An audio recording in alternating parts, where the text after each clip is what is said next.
I'm going to need the sheriff department to 630 West Highway 378. We have found a body on our property Oh my at the God. our fire station. Behind the fire station? Mm.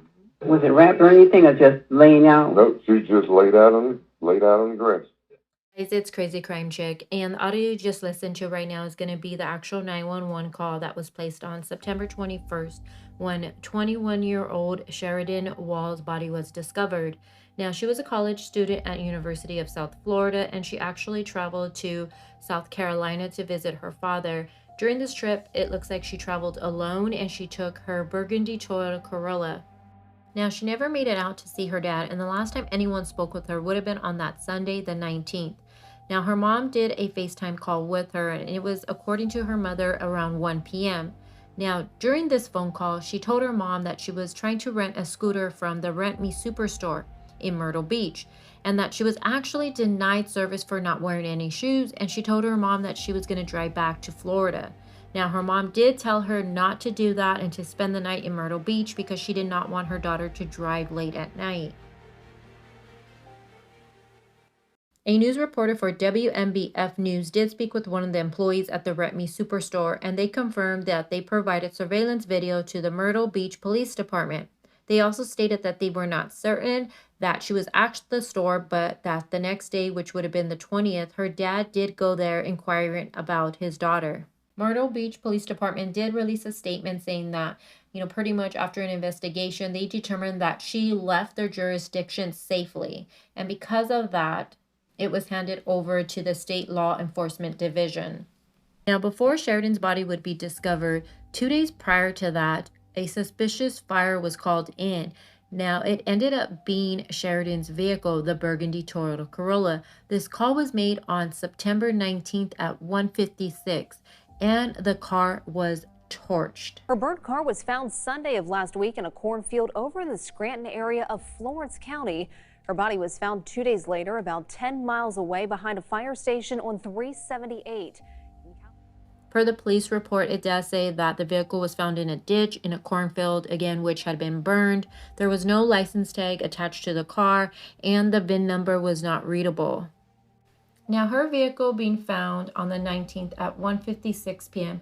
has kind of caused a little confusion when we think of the timeline. Remember, she FaceTimes mom at 1 o'clock on September 19th. Now, during this FaceTime, she's in Myrtle Beach, South Carolina at this Rent Me Superstore. She's trying to rent a scooter. She was denied service for not having shoes. I kind of wonder where was her shoes at that time. But anyways, so she says, I'm going to go back home. Now, the distance where Myrtle Beach is and where her vehicle would be found is a little over an hour per Google Maps. It's about 55 miles. So her talking to mom at 1 o'clock, and then at 1:56, her car is found burned. How did she get from point A to point B so quickly and then torch her vehicle? It kind of just doesn't make sense to me. This brings me to her last Instagram post, which has caused a lot of controversy. This was uploaded on September 17th. It's an image of her sitting in her car, looking at someone or just looking away. In the post, she put, rolling with the punches, baby. Look at her hashtags, though. Stolen car, detective, the 911. Since her car was found 56 minutes after she FaceTimed with her mom, people have speculated that possibly because of that photo, that her vehicle was actually stolen 2 days prior. But I feel like for that one, we would, one, have a police report, and then two, why wouldn't she tell her mom about her car being stolen? As for the autopsy report, we're still waiting to hear anything back from that. In fact, when they did the preliminary one, we didn't even get the manner of death released to us, which I thought was kind of interesting. Medical examiner said that the manner and cause of death in the Sheridan Wahl case is pending additional postmortem studies and investigation at this time. He also stated that they were waiting for the toxicology test to also come back, which I thought was also interesting. Now let's talk theories. These theories are going to come from the one Facebook group that I'm in right now. One of the main theories out there is that possibly Sheridan suffered from some type of mental illness. Now, this started because when her body was found on the 21st, Her dad posted on the 22nd on his Facebook that he was looking to raise money for a foundation. Now, the foundation was for mental health. This caused people to think that possibly his daughter suffered from some type of mental illness and possibly had an episode that day. Now, the theory goes that she got really upset when services were refused when she was trying to rent the scooter, and that she left in her vehicle alone, really upset, driving erratically, and that she ended up crashing her vehicle. For me, this theory makes sense, but then it also doesn't.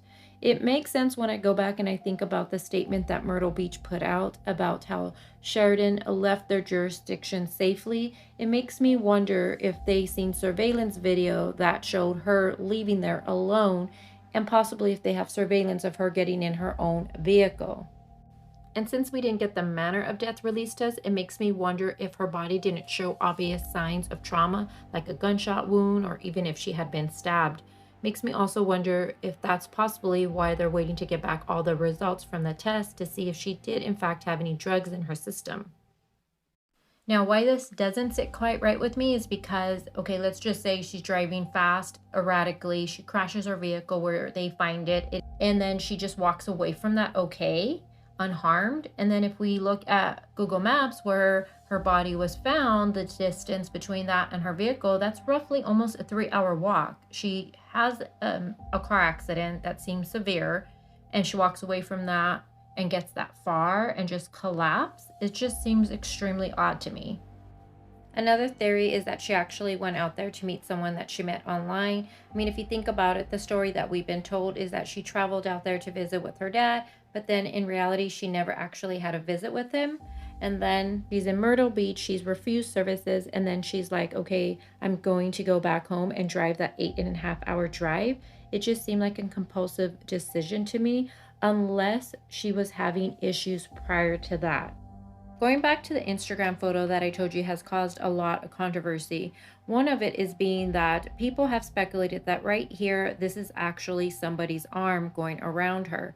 Now, when I looked at this photo and analyzed it, I also thought at first that possibly it was someone's arm with tattoos on it. But the more I look at it, the more I doubt and the more I question it. So people have also speculated that she's actually looking at the person whose arm is around her, and even tried to look at the reflection in her glasses, but honestly, it's so hard to tell. Comment below and let me know what you see when you look at this photo right here. So the other theory that is out there is going to be the connection between Brian Laundrie and what has happened to Sheridan. Yes, you heard me right, Brian Laundrie. If you don't know who he is, a short version would be that him and his girlfriend Gabby Petito, they went on this cross-country trip. He would come back from it without her. Her body would end up being found, and the autopsy manner of death would be homicide. So now Brian Laundrie is missing in action. But if you want to know more about that case, I do have a playlist. Please check it out. Now, for this one, it is speculated that when Sheridan decided to leave Myrtle Beach, she did leave alone in her vehicle, but she possibly picked up a hitchhiker who would then have been Brian Laundrie. Now, it's speculated that she possibly recognized him, and then he ended up having to, kill her. And he did that, disposed of her body behind the building, behind the fire station, then drive her car where it would be found in the ditch, set it on fire to get rid of any evidence that possibly he left behind. Also, another thing was put out early on that a white male was seen running from the burning vehicle. Again, I'm trying to figure out if that is fake news or if that anything that, is concrete. If you have a screenshot of that or know where that actually came from, please comment below. Now, for that one, I guess anything is possible, but I personally just don't think there's a connection between Brian Laundrie and what has happened to Sheridan. But again, that's just my personal opinion. I am going to wait for the full autopsy to come out because I feel like that's going to answer a lot of questions for us. Hopefully, it'll give us a time of death, and not only that, it'll give us the cause of death. The autopsy report will also tell us if there were drugs in her system or not. I also want more information about this car fire. Was that the result of the car crashing, or is there something more sinister behind it, like someone trying to cover up and get rid of evidence? Hopefully in time, all of these questions that I have and you have will come to light, and we're not just left here speculating for months or years. That's pretty much all I have for you guys when it comes to the Sheridan Wahl case. Like I said in the title, this is going to be a part 1. I do want to do a part 2 where I do a good breakdown of the timeline of events that are with this case. Hopefully we can go live this week and go more into details with this case. I do want to go over the missing person report with you guys and also the incident report. You guys know I love doing the police reports. But comment below, let me know what you guys think about this case. Do you think Brian Laundrie is connected to Sheridan Wahl? I'm not even gonna bullshit. I personally do not. But again, comment below, let me know what you guys think. And if you enjoyed this video, please take the time to like it and share it. It is a free way you can just show your appreciation for my hard work that I truly do for the channel and you guys. And as always, I'll talk to you guys soon. Bye. Came home last night. Couldn't tell if you were out getting high, but if you would, it compels you to lie. Who am I to stop you beating the sky? And I've been back and forth like a rag doll. Your possession, everything with permission.